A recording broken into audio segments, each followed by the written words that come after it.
Welcome to Iron Financial. This is the only place where we don't just talk about the market, we put it to the test. We forge stronger portfolios by stress testing the biggest names out there. I'm your lead analyst. Today we are putting Medtronic squarely under the microscope. Their new earnings report just hit the wire. And yeah, the headlines look great, they look solid. But we don't trade headlines here. We analyze the structural integrity of a company from the foundation up. So let's get to work. So this is the entire reason we're here today. This is the big question. You're looking at the best top-line growth this company has put up in more than 2 years. And of course, the market is eating it up. The stock's reacting positively. But you and I both know, here at Iron Financial, that a shiny new paint job can hide a lot of rust. Our job is to get out the tools, to go beyond that surface, to literally hammer test the support beams and inspect that foundation for any hairline fractures. Are we looking at a fortress of an investment, or is this just a fancy facade that's about to crumble under the first real sign of pressure? Okay, here's the blueprint for today's deep dive. First up, we'll tackle the headline beat, those big, flashy numbers everyone's tweeting about. Then, we're going to move to forging the top line, where we break down exactly where all that cash is coming from. After that, I'm going to hand things over to our market skeptic. He's the guy who's never met a good headline he didn't want to tear apart. He'll be looking for cracks in the foundation. Naturally, I'll have a counter-argument with the innovation pipeline to show how Medtronic is trying to future-proof itself. And then, at the end, we bring it all together. We see if Medtronic passes the stress test, and we will deliver our final no-nonsense verdict. All right, let's kick this off where the rest of the market starts. The headlines. And I got to admit, on the surface, Medtronic's quarter looks like it was forged from pure steel.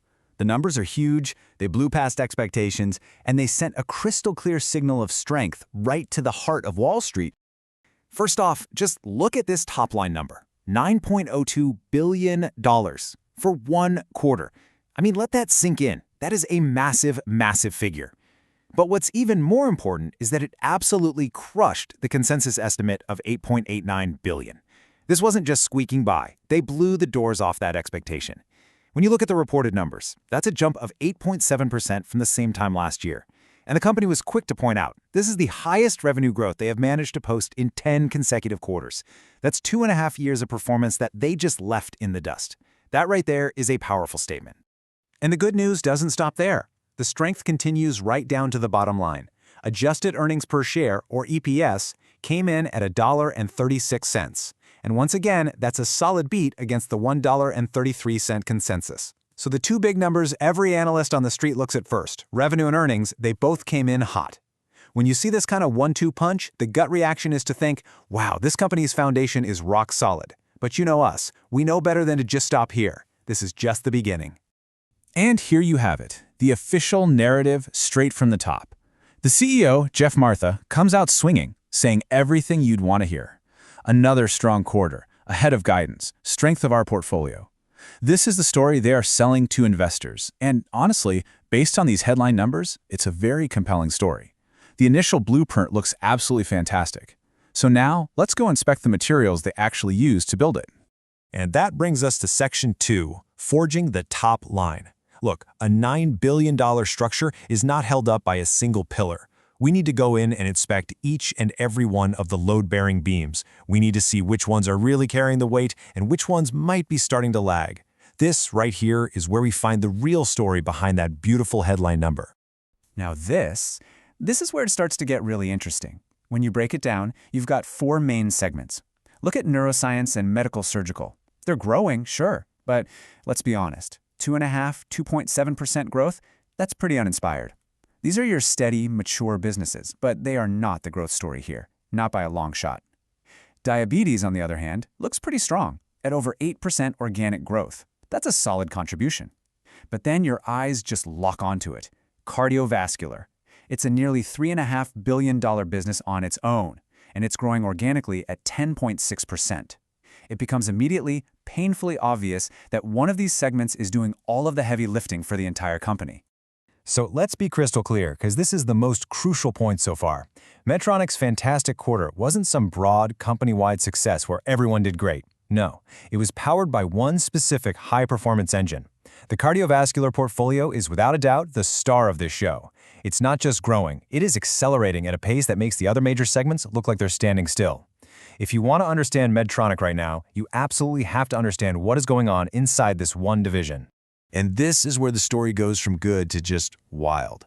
That overall cardiovascular growth of 10.6% is strong, no question.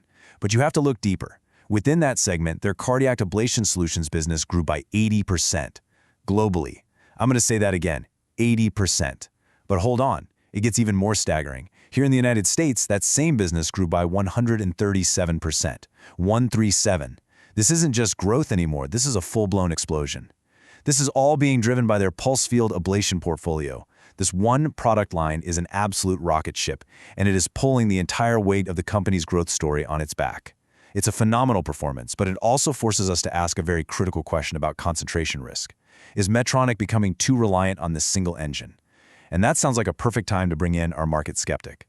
All right, lead analyst, you've painted a very, very impressive picture of the top line. A beautiful skyscraper of revenue, just reaching for the clouds, all powered by this cardiovascular rocket engine you're talking about. And it is a great story, but I'm not here to admire the architecture. I'm here to run the seismic tests. My job is to find the cracks in the foundation before the earthquake hits. Because that's always the real question, isn't it? It's the oldest trick in the book. Anyone can generate more revenue if they're willing to spend a ridiculous amount of money to get it. The real measure of a durable, well-built business is whether it can grow its sales while also growing, or at the very least maintaining, its profitability. So let's stop looking at the penthouse suite for a minute and go down to the basement. Let's talk about margins. Let's talk about costs. Because that's where you find out what this thing is really made of. And boom, there it is, the first major crack in the foundation. While all that revenue was soaring, the gross margin was actually falling. Last year, Medtronic kept 66.5 cents of every single dollar in revenue after paying for the products they sold. This year, that number is down to 63.8 cents. That's a 265 basis point drop. For anybody not familiar, that means for every $100 in sales, they are keeping $2.65 less in raw profit than they were just 1 year ago.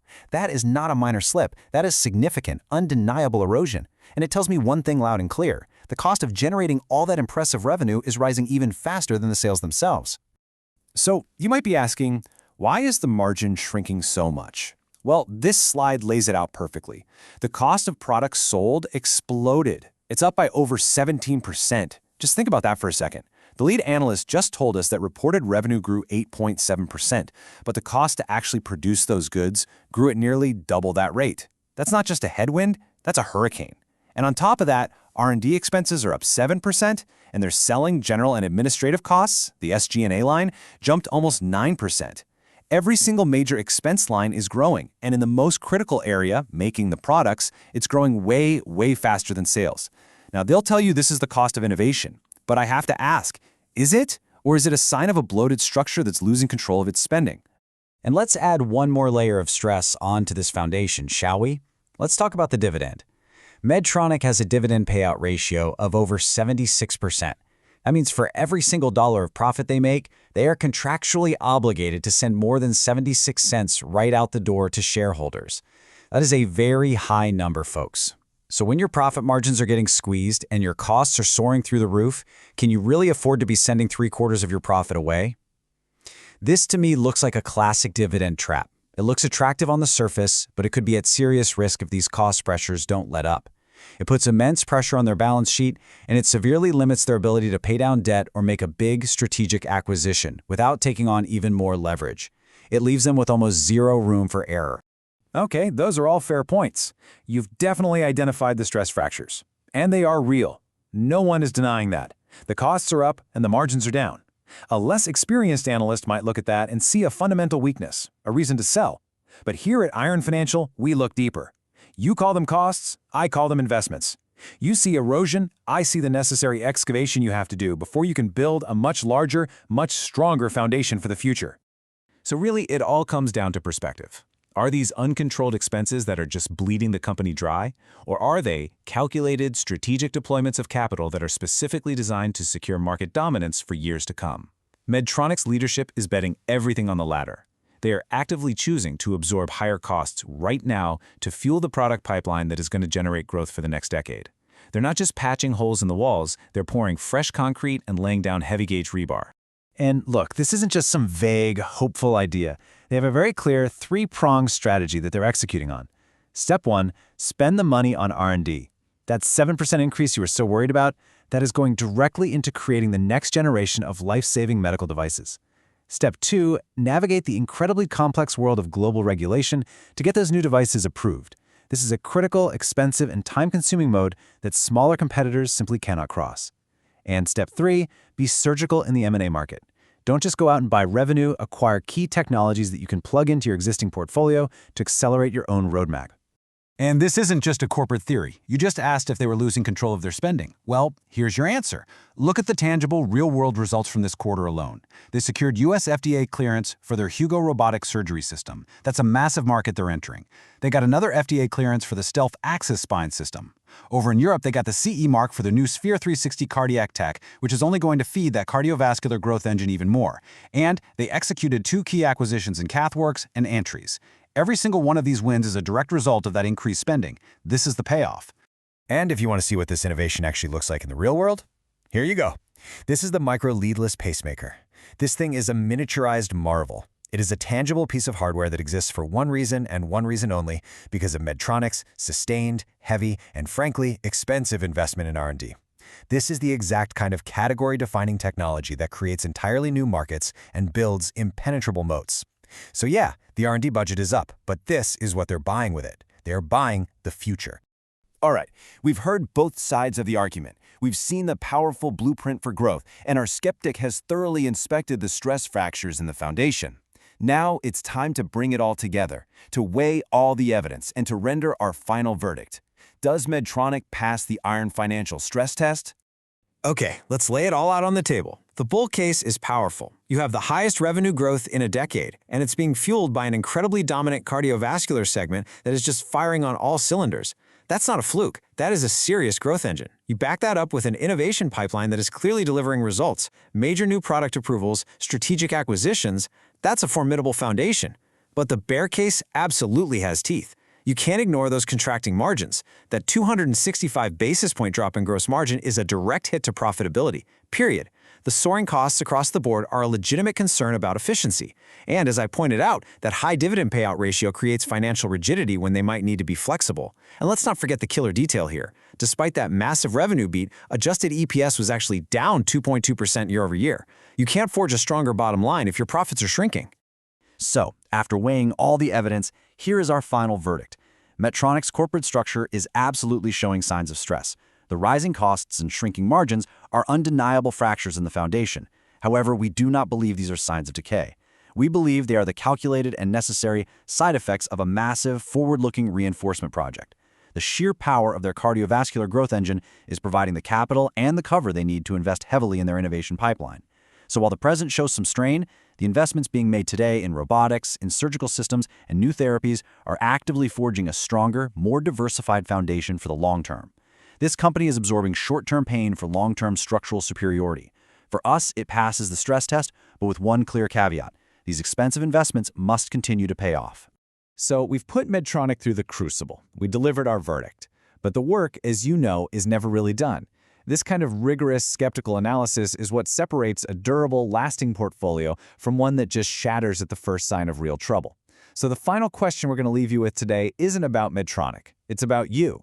We just stress-tested their foundation, but is your portfolio forged in iron? Thanks for watching.